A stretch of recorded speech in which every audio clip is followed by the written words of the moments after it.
जिंदा रहने के लिए रगों में खून चाहिए, आगे बढ़ने के लिए हौसलों में जुनून चाहिए।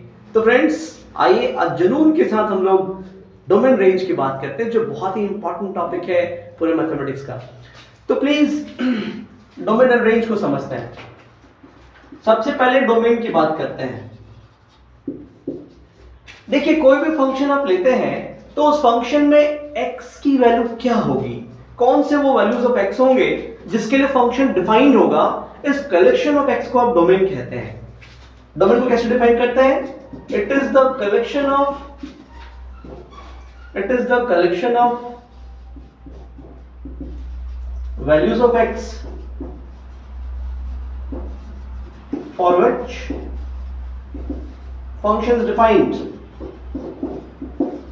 कोई भी फंक्शन कब डिफाइंड होगा, कोई भी फंक्शन कब डिफाइंड होगा, कैसे वैल्यूज ऑफ x के लिए डिफाइंड होगा, कोई भी फंक्शन कब डिफाइंड होगा, कैसे वैल्यूज ऑफ x के लिए डिफाइंड होगा, उन वैल्यूज ऑफ x के कलेक्शन को फंक्शन का डोमेन कहते हैं। आइए एग्जांपल से देखते हैं। देखिए, कोई भी फंक्शन ना खुद डिसाइड करता है कि वो कब डिफाइंड होगा, ठीक है। जैसे मान लीजिए आपके पास है y equal to fx equal to 1 by x minus 1। तो हर फंक्शन के डिफाइन होने के अपने पैरामीटर्स होते हैं। अब इस फंक्शन को जरा देखिए। उसके पहले आप ये समझ लीजिए कि डिफाइन होने का मतलब क्या है। एक रियल वैल्यू, एक रियल फाइनाइट वैल्यू प्रोड्यूस करना, ठीक है ना, दैट मींस फंक्शन का डिफाइंड होना। आप जरा गौर से देखिए इस फंक्शन को, x को 1 पुट करोगे, 2 पुट करोगे, 3 पुट करोगे, आप कोई भी नंबर पुट करोगे तो ये एक रिजल्ट तो देगा, लेकिन कब ये इंफिनिटी देगा, कब ये माइनस इंफिनिटी देगा, उन वैल्यूज को आपको नहीं लेना है। आप सोचिए, इसको 2 पुट कीजिएगा तो 1 by 2 minus 1 1 by 1 बना, that's a real number, that's a defined number.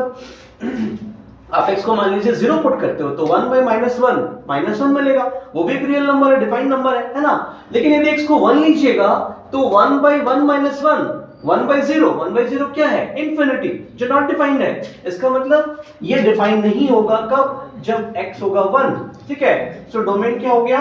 Domain हो गया r-1। सारे रियल नंबर ले सकते हैं आप, लेकिन 1 को नहीं लेना है। इसको आप ऐसा भी लिख सकते हो -infinity to +infinity -1। That means आप सारे रियल नंबर ले सकते हो, लेकिन एग्जैक्टली 1 को नहीं ले सकते। रियल नंबर का मतलब क्या है? वो सारे नंबर जो पॉजिटिव है, नेगेटिव है, रूट में है, वो सारे रियल है। लेकिन रूट के अंदर यदि नेगेटिव नंबर आ गया तो उसको आप नॉन रियल कहते हो। रूट के अंदर यदि नेगेटिव नंबर आ गया तो वो नॉन रियल होता है, ठीक है। तो ये फंक्शन डिफाइंड होगा उन सारे x के लिए, ठीक है, जो रियल है लेकिन 1 नहीं है, क्योंकि 1 पुट करोगे तो 1 by 0 आ जाएगा, और 1 by 0 क्या हो जाता है? इंफिनिटी हो जाता है, वहां पे फंक्शन नॉट डिफाइंड हो जाएगा। तो ये फंक्शन x = 1 पे नॉट डिफाइंड था, 1 को छोड़ के बाकी कुछ भी लेंगे वो फंक्शन का डोमेन कहलाएगा। अब मान लीजिए फंक्शन आपके पास y = fx = (√x-2), ये आपके पास एक फंक्शन है। अब ये कब डिफाइंड होगा? तो हर फंक्शन अपना डेफिनेशन खुद तय करता है, ठीक है ना। उसका डेफिनेशन पहले से आपके पास है। अब देखिए ना, ये रूट है, रूट के अंदर जब तक पॉजिटिव रिजल्ट आता है आप कहते हैं वो डिफाइंड है, वो रियल है ना। लेकिन रूट के अंदर जैसे नेगेटिव रिजल्ट आ जाएगा तो नॉट डिफाइंड हो जाएगा, नॉन रियल हो जाएगा। मतलब ये फंक्शन डिफाइंड तभी होगा, ये फंक्शन डिफाइंड तभी होगा जब x-2 की वैल्यू या तो 0 होगी या 0 से बड़ी होगी। मतलब x का वैल्यू क्या होगा? 2 होगा, 2 से बड़ा होगा। इसका मतलब ये हुआ कि x की वैल्यू 2 से लेके इंफिनिटी के बीच में कुछ भी होगी, ठीक है। इसको लिखोगे x belongs to 2 to infinity। 2 पे क्या होगा? 2 पे होगा क्लोज इंटरवल, इंफिनिटी पे होगा ओपन इंटरवल। तो ये आपका फंक्शन का डोमेन हो गया। डोमेन का मतलब x का वो वैल्यू जिसके लिए फंक्शन डिफाइंड हो, ठीक है। अब आगे देखते हैं। फंक्शन को बदलते जाइए, फंक्शन के डोमेन के वैल्यूज आपको मिलते जाएंगे। मान लीजिए y = fx log x है ना। तो ये जो log फंक्शन होता है ना, बेस में 10 हो, e हो, ठीक है, दोनों ही केसेस में log हमेशा पॉजिटिव नंबर के लिए डिफाइंड होता है। log के डेफिनेशन में बात कही गई है कि x क्या होना चाहिए? हमेशा पॉजिटिव। तो इसका डोमेन क्या हो गया? इस फंक्शन का डोमेन हो गया 0 to infinity, मतलब 0 को इंक्लूड नहीं करना है, 0 to infinity, ये फंक्शन का डोमेन हो गया। 0 आप नहीं लेंगे, नेगेटिव आप नहीं लेंगे, बाकी कोई भी पॉजिटिव नंबर आप ले लीजिए, फ्रैक्शन में हो, डेसिमल में हो, रूट में हो, कोई फर्क नहीं पड़ता है, लॉग फंक्शन डिफाइंड होगा। तो इस फंक्शन का डोमेन क्या हो गया? 0 to infinity। तो एक फंक्शन का अपना एक डेफिनेशन होता है और उस डेफिनेशन को फॉलो करते हुए आप ये डिसाइड करते हैं कि कौन सा x उसको डिफाइन रखेगा, ठीक है। तो डोमेन मींस x का वैल्यू, x का वो वैल्यू जिसके लिए फंक्शन डिफाइंड है। डिनोमिनेटर के फॉर्म में है तो डिनोमिनेटर 0 नहीं होना चाहिए, रूट के फॉर्म में है तो रूट के अंदर पॉजिटिव नंबर ही होना चाहिए। इन सब कंडीशंस पे आपको सोचना होता है। अब मान लीजिए आपके पास आ गया y sin इनवर्स x, ठीक है ना, ऐसा फंक्शन आ गया। तो आपको मालूम है कि sin थीटा की वैल्यू -1 से +1 के बीच में हो सकती है। इसका मतलब ये फंक्शन तभी डिफाइंड होगा जब x की वैल्यू -1 से +1 के बीच में होगी। तो डोमेन ऑफ द फंक्शन क्या हो गया? डोमेन ऑफ द फंक्शन हो गया -1 to +1, ऐसा। तो किसी भी फंक्शन के डिफाइंड होने के लिए क्या कंडीशन है उसका आप सोचिए और वहां से x की सुटेबल वैल्यू फाइंड कीजिए, that will give you the domain. अब आइए रेंज की बात करते हैं।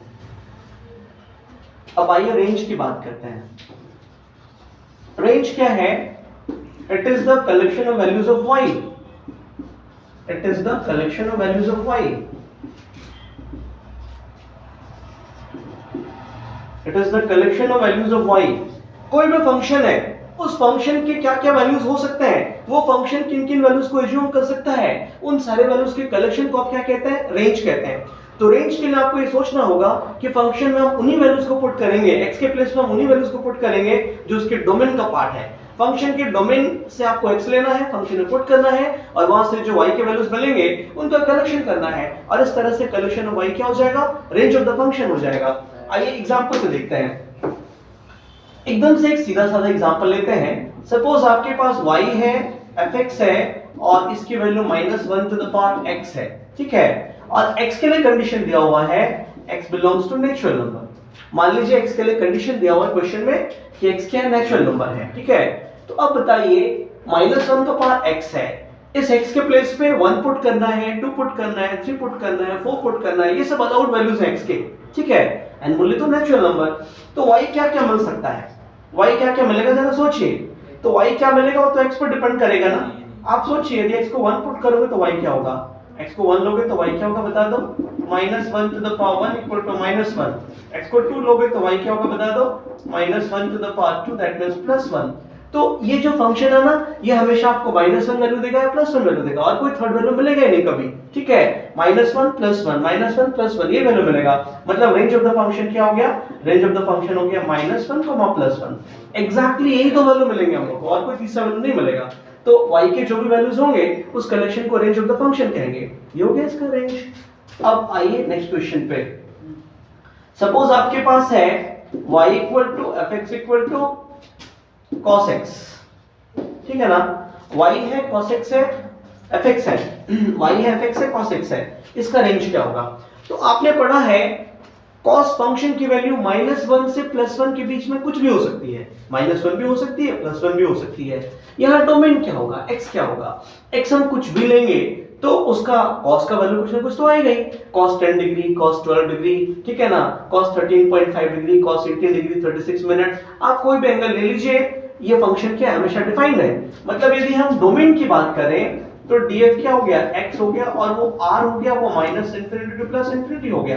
लेकिन यदि हम रेंज ऑफ द फंक्शन की बात करें तो रेंज क्या होगा? रेंज होगा -1 to +1। रेंज मतलब y की value, y is lying between -1 to +1, ठीक है। ओके फ्रेंड्स, मिलते हैं नेक्स्ट वीडियो में कुछ नए कॉन्सेप्ट के साथ। Till then take care and good bye. Great performance.